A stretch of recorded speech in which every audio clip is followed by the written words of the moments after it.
The natural mind does not need meaning. Wilhelm Reich's Ether, God and Devil, Deveraj Sandberg, 2023.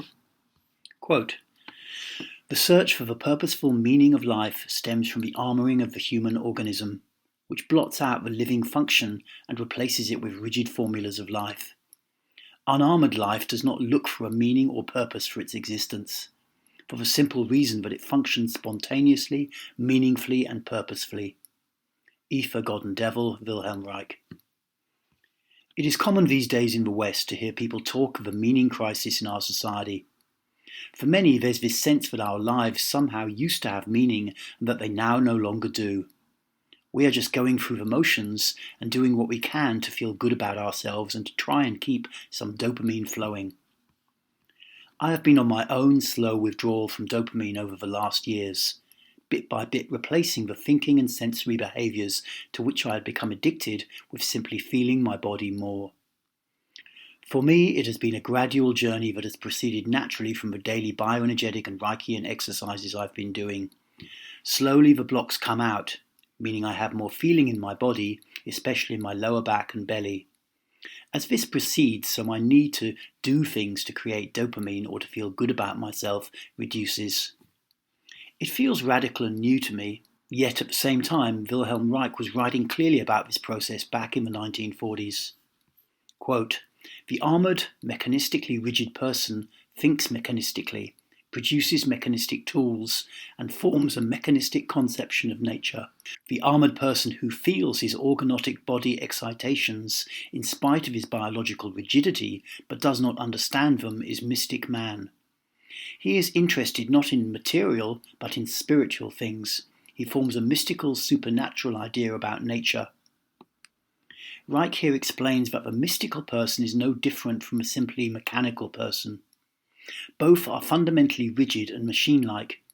He or she feels the life energy that courses through them, but simply uses it to understand themselves as a mystical person, as opposed to surrendering to it and going beyond the need for a fixed self-image.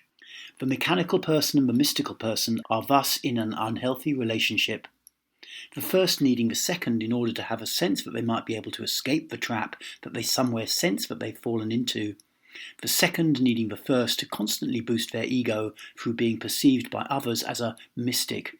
If you are struggling with a meaning crisis, nihilism, low energy or depression, it can be useful to understand this dynamic and its origins. It is not our fault that we find ourselves in this state. It is simply the consequence of using our mind in the way that we have learned to. We have been brought up in a culture where how we functioned was of paramount importance. Who we actually were was not much valued.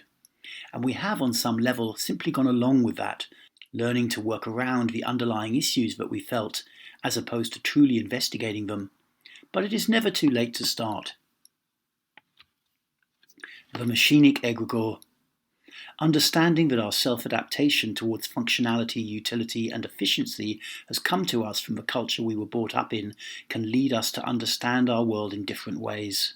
When I was in my late 30s and starting to become aware of just how much conditioning I'd been subject to since my birth, my first instinctual reaction was to blame my culture. I felt as though I'd been brought up in a factory farm for humans. I got massively into conspiracy theories because they allowed me to project the sense of inner rage that I felt for how I'd been treated onto perceived rich or elite groups in my culture. I felt that I'd been exploited for others' gain or to maintain their position of power. Now in my 60s, I see things a little differently. What I think happens is that when a big enough chunk of a population subscribe to a certain type of mindset, in this case that of choosing work and social functionality over self-awareness, a type of group mind or egregore forms. This egregore acts as though it has agency, driving its agenda forwards, using those who are hosting the mindset as either its agents or its slaves. The machine mind egregore that developed progressively since the Protestant Reformation in Europe has now accumulated huge power, especially in the West, but in truth over much of the globe. It has driven us forwards towards its goals of commodification, commercialization, utility, and efficiency. Every material phenomena with human utility is reduced to a simple commodity and offered for sale in exchange for money gained by working for the same system. It has afforded high status to those who have shown themselves most willing to forward its agenda, granting them political power or commercial success. It has denigrated or incarcerated anyone who dares to try and oppose it. For most, it has simply taken them over, enslaved them to its agenda. All this has happened not because this machinic egregore has agency or awareness. It is not an actual creature or even alive. It is simply that by becoming embedded into the brains of hundreds of millions of humans and rewiring their brains to get pleasure from specific behaviours that forward its agenda, it appears as though it has an actual drive to achieve its ends itself. Perhaps in many ways, and considering our humble origins as primates, one might say that we have benefited from the deal also. We have lives that are less filled with physical violence than our remote ancestors. We have better housing and healthcare and can look forward to more years. Industrial capitalism is by no means a total negative. But what I think it is vitally important to understand is that currently we are absolutely not in control of our destiny. Even our most powerful industrialists or politicians are not in control. It is simply that the world is being run by people who are both capable and mentally aligned with forwarding the egregore's agenda. Understanding that we are currently not in control of our destiny, whilst naturally scary, is, I think, vitally important. For we could be in control. But currently, unless we take action, we will remain enslaved to an egregoric force that simply wants to pursue its goals, humanity regardless. Those goals may be offered as something valuable for a while. There may have been a sweet spot, a win-win for a period of time. But I suspect that this sweet spot is now over and that we may soon become aware of what we're really looking at here. No one is running Britain anymore. I'm back in the UK for Christmas. I come back about 3 or 4 times a year, each time for 10 days or so.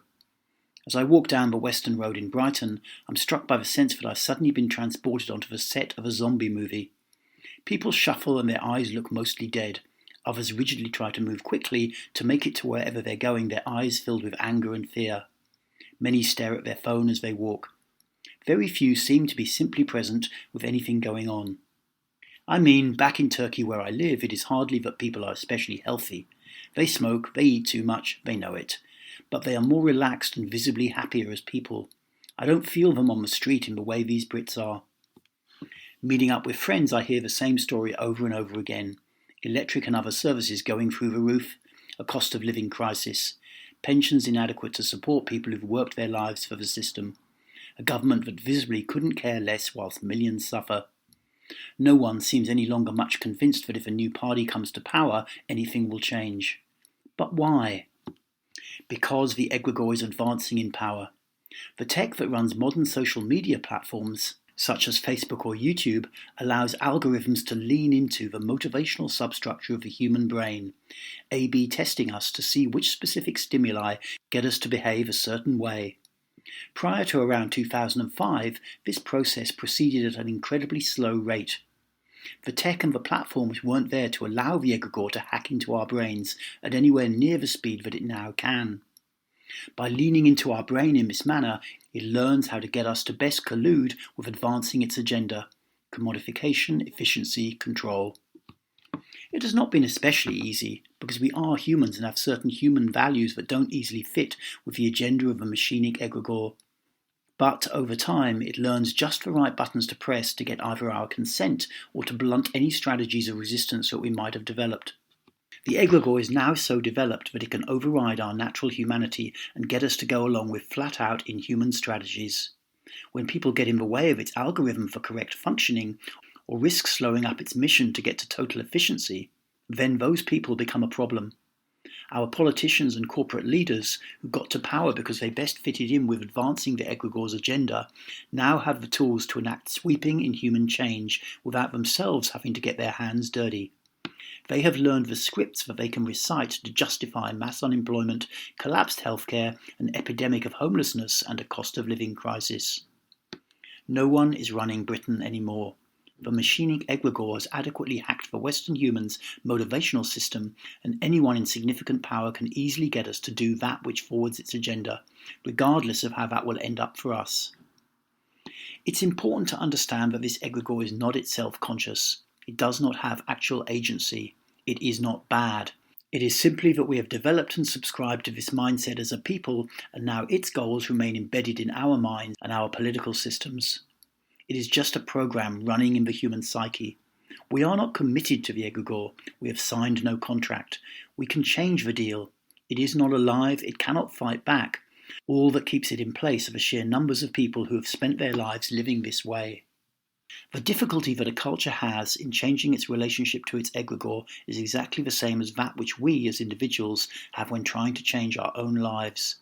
There is resistance to change, because its way is what we know, and because we have been running this machinic mindset for so long, it has become written into our bodies, into our muscle system and fascia. Our bodies carry it around. That is why the work of undoing, or escape from this egregore, has to have a physical component for it to succeed.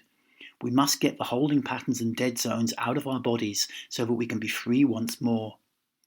Those who shake off the influence of the egregore begin to live their lives in a freer way, showing others that it can be done, that they are not trapped, that actually the prison door has always been unlocked. If enough people get out, the egregore loses power. This is work that we can do. If this piece resonates with you, get involved in the work of undoing. It actually doesn't need to cost you a penny. Whilst I do have paid-for courses, you don't need to give me any money to create change. I am at least partly freed of the egregore and can support you to achieve the same. Much of the tech that we have created through our time and our ancestors' time in the egregore can still be used even when we are seeking to escape. The tech itself is not a problem. There is no need to go off-grid. Check my YouTube channel for cornerstone bioenergetic postures like the bow and arch here, or for belly breathing workouts like this one here. Take an inner commitment to clear out the traces that the egregore has left in your body and mind.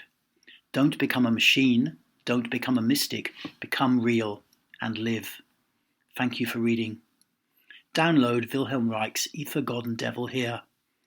If you'd like to check the links in this spoken piece, look for the written version linked in the description below. Thank you.